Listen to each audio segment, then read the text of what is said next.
जूते पहनकर नमाज जनाजा पढ़ना कैसा है। जूते पहनकर नमाज जनाजा या नमाज पढ़ने वालों, पहले हजूर सल्लल्लाहु अलैहि वसल्लम का फरमान मुबारक ज़रूर सुन लो।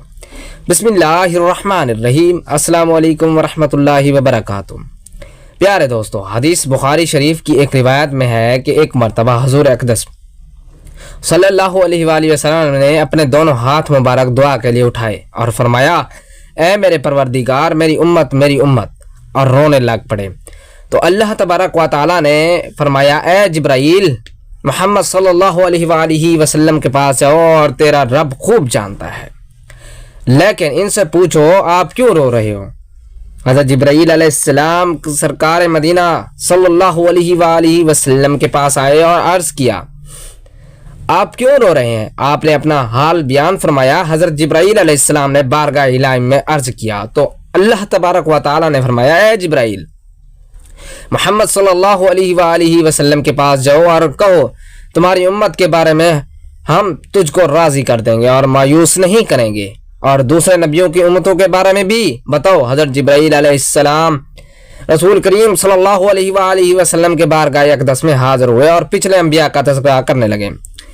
या रसूलल्लाह सल्लल्लाहु अलैहि वसल्लम, मैंने फ़लाँ नबी की उम्मत को जहन्नम में देखा है, फ़लाँ नबी की उम्मत को दोज़ख में देखा है। हज़रत जिब्राइल अलैहिस्सलाम तेजी से हर नबी का तज़किरा करते चले गए और कोई झिझक महसूस ना की, लेकिन हज़रत ईसा अलैहिस्सलाम की उम्मत का तज़किरा करने के बाद यकायक हज़रत जिब्राइल अलैहिस्सलाम की ज़बान पर मुबारक रुक जाती है। इसलिए कि हज़रत जिब्राइल अलैहिस्सलाम जानते थे कि रहमत आलम सल्लल्लाहु अलैहि वसल्लम को अपनी उम्मत से बेपनाह मोहब्बत है। अगर उम्मत रसूल को जहन्नम में देखने का जिक्र करूंगा तो हजूर अक़दस सल्लल्लाहु अलैहि वसल्लम परेशान हाल हो जाएंगे। इसलिए अब जिब्राइल अलैहिस्सलाम की ज़बान पर खामोशी का ताला लग जाता है। मगर जिब्राइल अलैहिस्सलाम की अचानक खामोशी से सरकार दो आलम सल्लल्लाहु अलैहि वसल्लम बेचैन होकर फरमाया कि जिब्राइल, ये तो बताओ, कहीं तुमने मेरी उम्मत को जन्नत में तो नहीं देखा। हज़रत जिब्राइल अलैहिस्सलाम जवाब देते देते रुक गए। सरकार दो आलम सल्लल्लाहु अलैहि वसल्लम बेचैन होकर फरमाते हैं, जिब्राइल जल्दी बताओ, क्या तुमने मेरी उम्मत को भी तो जहन्नम में नहीं देखा। आप मजबूरन हज़रत जिब्राइल अलैहिस्सलाम ने अर्ज़ किया, या रसूलल्लाह सल्लल्लाहु अलैहि वसल्लम, आपकी उम्मत को भी जहन्नम में देखा है।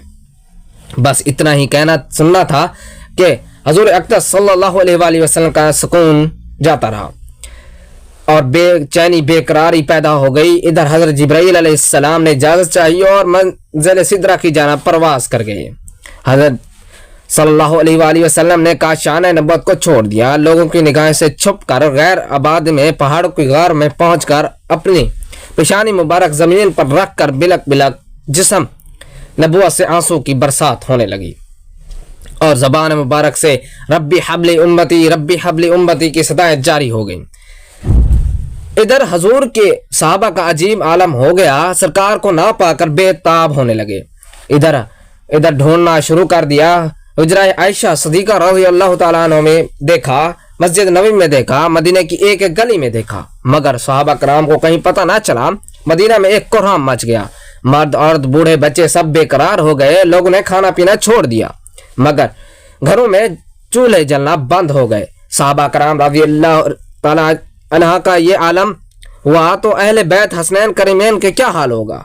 सहाबा कराम बेचैनी के साथ तलाश में सरगर्दा थे, मगर आका करीम सल्लल्लाहु अलैहि वसल्लम का कहीं पर कोई पता ना चला। 3 दिन 3 रातें गुजर गईं। जुल्फ़ अम्बरीन और चेहरे वज़्ज़ुहा की ज़ियारत ना हो सकी और ना कहीं पता चल सका। अब आबादी को छोड़कर गैर आबादी में तलाश शुरू हो गई। एक चरवाहे से मुलाकात हुई। इससे पूछा गया, कहीं तुमने हमारे आका को तो नहीं देखा। इस तरह चरवाहे ने कहा, नहीं, मैंने तो इस वीराने में किसी शख्स को नहीं देखा, मगर एक बात जरूर है, वैसे मैं खुद बेचैन और बड़ा परेशान हूँ। देखा इस पहाड़ की तरफ तकरीबन आज से 3 दिन हो गए हैं, बराबर किसी के रोने की आवाज आ रही है। कोई रोने वाला ऐसा फूट फूट कर रो रहा है जिसकी दर्द भरी आवाज सुनकर मेरी बकरियों ने चरना और चुगना छोड़ दिया। बस इतना सुनना था कि ऐसा صحابہ کرام رضوان اللہ علیہ اجمعین نے فرمایا کہ 3 دن ہو گئے ہمارے آقا کریم صلی اللہ علیہ وآلہ وسلم نے مدینہ کو ناپسند کر دیا۔ چرواہے کی نشاندہی پر صحابہ کرام رضوان اللہ اجمعین دوڑ پڑے، دیکھا تو ایک پہاڑ کے اندر پیشانی انور فرش خاک پر رکھے ہوئے سجدے میں ربی حبلی امتی ربی حبلی امتی کی صدائیں بلند ہو رہی ہیں۔ صحابہ کرام رضوان اللہ علیہ اجمعین قدم مبارک کو چوم کر دامن مصطفیٰ صلی اللہ علیہ وآلہ وسلم سے لپٹ کر اور کہا آپ صلی اللہ علیہ وآلہ وسلم سر مبارک اٹھائیں اور حجرہ میں تشریف لے چلیں۔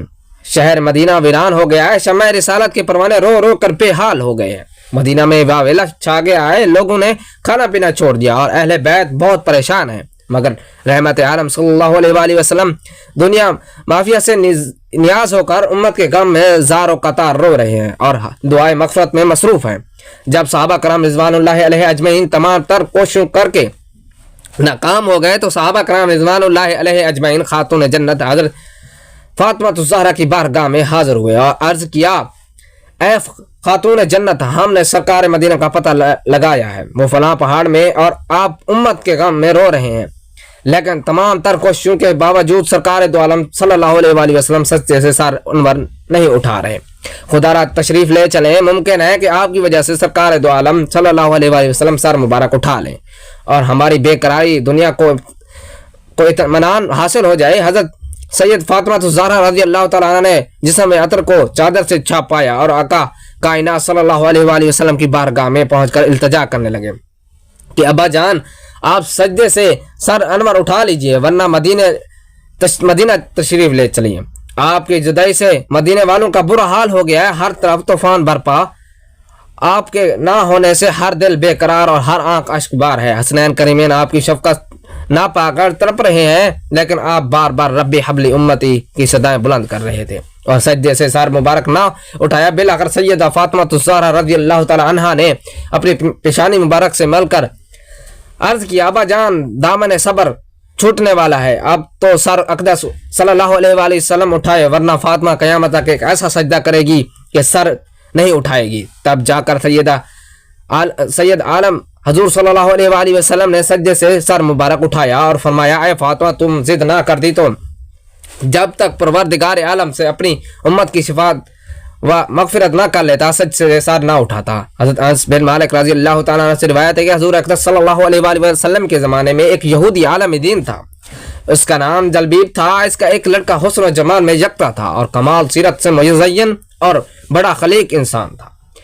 اتفاق سے اس نے اپنے والد کے خزانے میں ایک ڈبیا دیکھی جو سرخ موتیوں سے بنی ہوئی تھی اور اس پر مشک کی ایک مہر لگی ہوئی تھی تاکہ کوئی شاکسی سے کھول نہ سکے اور اندر دیکھ نہ سکے۔ لڑکے نے اس ڈبیا کو دیکھا تو بڑا غضبناک ہوا اور غصہ ہو کر باہر نکلا اور اپنے باپ سے یہ نہ کھولنے کی وجہ پوچھی اور کہنے لگا ایسا ہو گیا ہے آپ نے کوئی چیز مجھ سے پوشیدہ نہیں رکھی مگر یہ صندوق ہمیشہ باندھ کے رکھی کیونکہ آپ کی میرے ساتھ شفقت محبت بہت زیادہ ہے۔ باپ نے بتایا بیٹا اس میں نہ کوئی ہیرے جواہرات ہیں نہ کوئی خزانہ ہے، اس میں صندوق چند اوراق ہے۔ جب تم علماء کی مجالس میں بیٹھ کر فاضل ہو جاؤ گے ہر بات سمجھنے لگ جاؤ گے تو اس کا مطالعہ بھی کر لینا، کیونکہ ابھی تم ناپختہ ذہن ہو اس لیے ڈبیا کا راز دانستہ پوشیدہ رکھا گیا ہے۔ ایک دن جلبیب آپ اپنے کام میں مصروف تھا تو واقع غنیمت جان کر وہ اس ڈبیا کو کھولنے میں مشغول ہو گیا جس کے لیے رازداری رکھی گئی، مہر توڑ دی گئی۔ ڈبیا کا ڈھکن کھلا ہی تھا کہ ایک نور کی شعاع نمودار ہوئی جس کے سامنے چراغ کی روشنی مانت پڑ گئی۔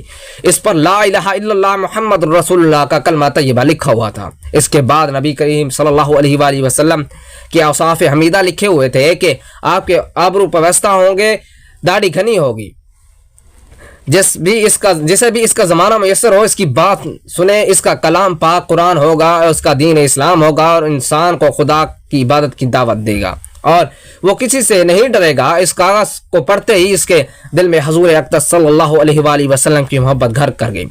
کہنے لگا کاش میں معلوم کر لیتا کہ آپ خاکی ہیں یا نوری، آسمانوں پر ہیں یا زمین پر، دریاؤں میں رہتے ہیں یا جنگلوں میں۔ اس نے اپنے محرومی اور سوگواری کا اس انداز سے اظہار کیا کہ بے ہوش ہو گیا۔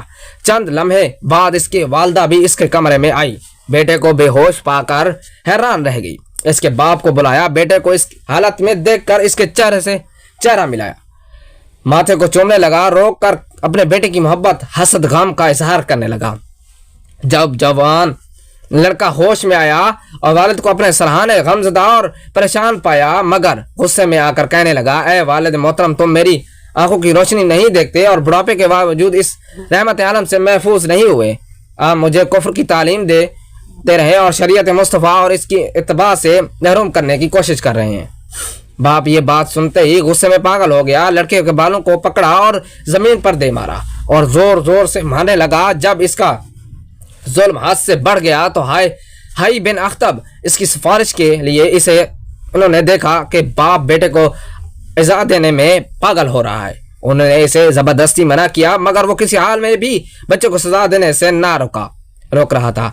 लोगों ने इससे पूछा कि क्या अगर तुम बच्चे को क्यों मार रहे हो, इसका कसूर क्या है? वो तो कहने लगा कि इसका कसूर तो सजाए कत्ल के लायक है, जब तक कि मैं इसे कत्ल न कर दूंगा, हाथ न रखूंगा। फिर इसने बताया कि दीन मोहम्मद सल्लल्लाहु अलैहि वसल्लम पर ईमान ले आया, अपने आबाओ अजदाद का मजहब तर्क कर दिया। लोगों ने भी इस बच्चे को नसीहत करना शुरू किया और कहा, बेटा वो लोग तो हमसे दीन की तालीम हासिल करते हैं, लोग हमारी इत्तबा करते हैं, लेकिन तुम मोहम्मद सल्लल्लाहु अलैहि वसल्लम की इत्तबा में लगे हुए हो, इसे छोड़ दो और अपने साबिक़ा दीन पर कायम रहो। लड़का कहने लगा, मैंने सोच विचार करने के बाद इन वहमी और फरसूदा दीनों को तर्क कर दिया और मोहम्मद सल्लल्लाहु अलैहि वसल्लम की सिरात मुस्तकीम को इख्तियार कर लिया।